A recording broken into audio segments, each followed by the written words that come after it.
quand je suis rentrée à la maison, je suis arrivée à 23h.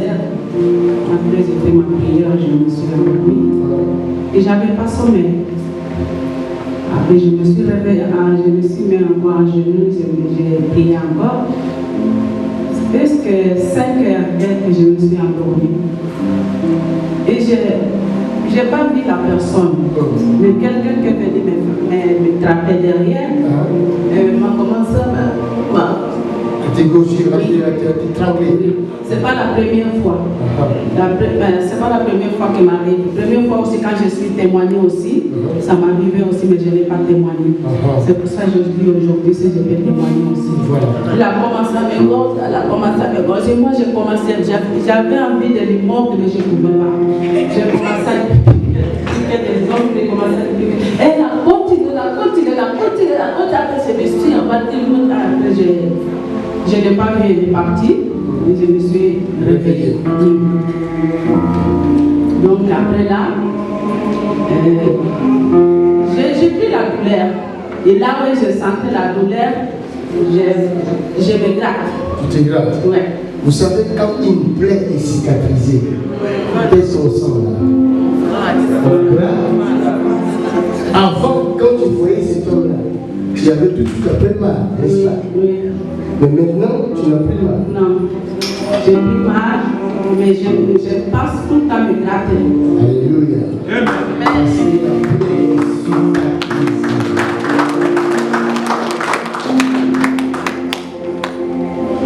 J'ai dit, Dieu lui avait dit de venir dire la vérité.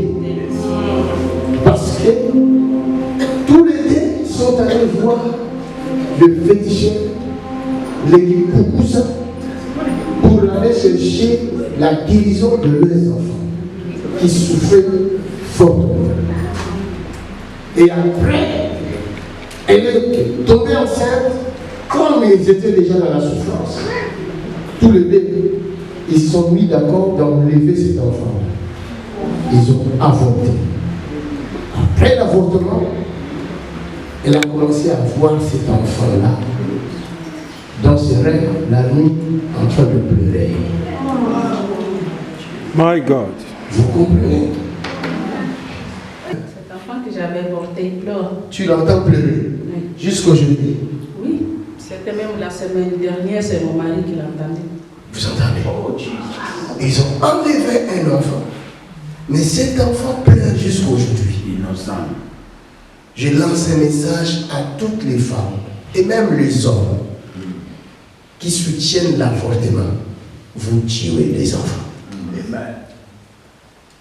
Et ces enfants-là demandent vengeance à Dieu.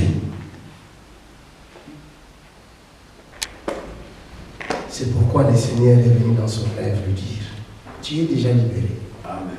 Mais il faut que l'on coupe ces liens. Amen. Alléluia. Amen. Le Seigneur te pardonne, papa. Vous étiez victime de la société.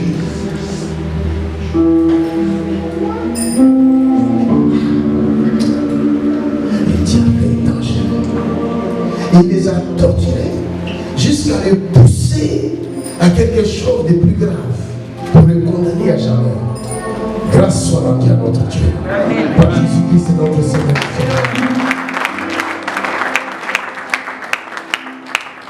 Ne vous culpabilisez plus jamais. Amen. C'est vrai. Jésus a puissant. Amen. Le châtiment qui vous donne la paix est tombé sur Jésus. Toute personne qui a avorté, si tu es là et que tu n'as jamais confessé cela, viens ici maintenant. Et je vais te dire, c'est un crime. Le sang était dans leurs mains. Venez vite. Acclamons le Seigneur.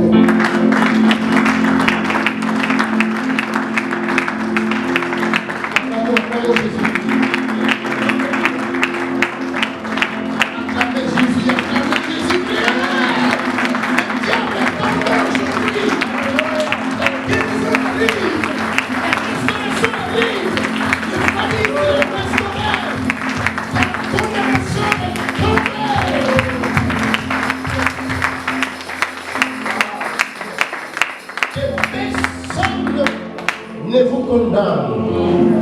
sort.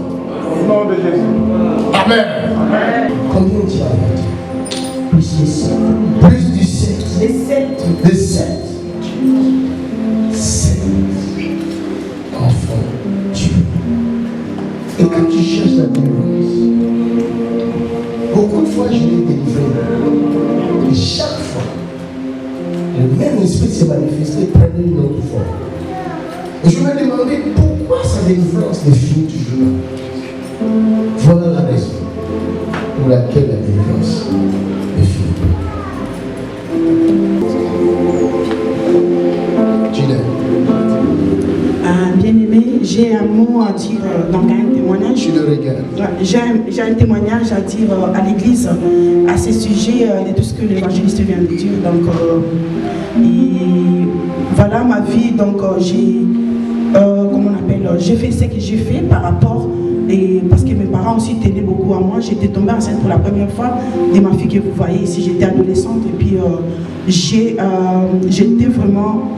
Je m'étais dit que non, je vais l'élever, j'aime ma fille. Et je dis que voilà, je vais réorganiser ma vie pour faire plaisir à mes parents et à moi-même. Voilà, c'est comme ça que j'ai connu toutes ces aventures avec un homme qui m'aimait, que je l'aimais, et qu'on avait un projet qu'il ne s'était même pas réalisé. J'étais obligée de faire ça. Et ce qui me fait encore plus mal parce que c'est vraiment un grand témoignage concernant les avortements. Et puis, le Seigneur m'avait fait grâce parce que j'étais morte, mais il m'avait retourné à la vie. Et il m'a montré toutes ces conséquences-là. Ce qui me fait très mal, c'est que j'étais dans le Seigneur et je savais tout ça avec la grâce que le Seigneur m'avait accordée, parce que je n'étais pas morte comme les autres qui avortaient. Bon. C'est vrai, j'ai besoin d'avoir des enfants parce que je ne peux pas avoir qu'un seul enfant. Et c'est un pasteur qui avait vraiment prié pour moi et j'étais tombée enceinte avec quelqu'un d'autre qui voulait me prendre en mariage. Lui n'avait pas d'enfant et il était le premier enfant avec moi. Mais il avait des problèmes pendant que j'étais enceinte. Ils m'ont créé des soucis terribles que je n'ai jamais vus. Et j'ai vu que voilà, qu'il n'était pas d'accord. Et le jour où j'ai allé avorter, j'ai vu Darcia comment elle plairait. J'étais obligée de le faire. Et quand j'ai avorté, c'était horrible que je ne conseillais à personne. Et je voyais l'esprit de cet enfant-là. Moi, j'ai vu que c'était un garçon. Je le voyais même dans le métro, partout où je partais, dans le bus. Je voyais son esprit me poursuivre. Donc, ainsi de suite. Alors, à chaque fois que je pouvais peut-être tomber enceinte, parce qu'il y a des temps où mon cycle monte jusqu'au 30, 31, et ainsi ça passe. Et pourquoi? Parce qu'à chaque fois quand je vois des choses comme ça, c'est des enfants qui viennent appuyer mon ventre et ainsi je peux voir mes menstruations. Et c'était comme ça. Et aujourd'hui, pendant que j'ai dormi, j'ai vu que le Seigneur m'a transporté au-dessus. J'ai vu vraiment la globe terrestre, c'était en bas de mes pieds. J'ai bien vu ça. C'était bien, j'ai trésaillissé dans mon lit, j'ai trésaillissé dans mon lit, j'ai dit mais qu'est-ce qui m'arrive? Et d'un coup j'étais relâchée par terre et je me suis vue avec des habits sales. J'ai dit mais qu'est-ce qui se passe, Seigneur? Je te cherche, je suis fatiguée, qu'est-ce qui se passe? Pendant que j'ai posé cette question-là, j'ai vu l'évangéliste et m'a dit que tu as un pied dedans, un pied dehors. Et je me suis posé aussi la question, je disais mais un pied dedans, un pied dehors, je ne fais pas de fétiches, je ne vole pas, je ne prostitue pas, mais qu'est-ce qui se passe? Et voilà, je voulais même rater l'église d'aujourd'hui. Et je me suis dit que non, je pars. Je ne me sentais pas bien, je suis venue, voilà. Alléluia. Je pense qu'aujourd'hui, c'est le jour de ma délivrance. Ça aussi, tu as bien dit, Papa Jack. Donc, viens, Papa Jack. Mets le micro à Papa Jack. Dis-leur ce que tu avais fait. Parce que maintenant, Jésus te délivre. Bon, quand j'étais jeune, j'ai sauté avec une fille. Elle était tombée enceinte. Elle a enlevé ça. C'est toi qui lui avais poussé dans l'église. En plus, tu étais maître. Pour ceux qui ne le connaissent pas, mais dis-leur ce que tu étais. Donne-leur ton nom. Parce qu'ils ne comprennent pas en fait. Maître Chic Maurice. Chic Maurice, maître Chic. Chic Maurice. J'ai été même champion d'Isaïe à l'époque. Champion d'Isaïe à l'époque.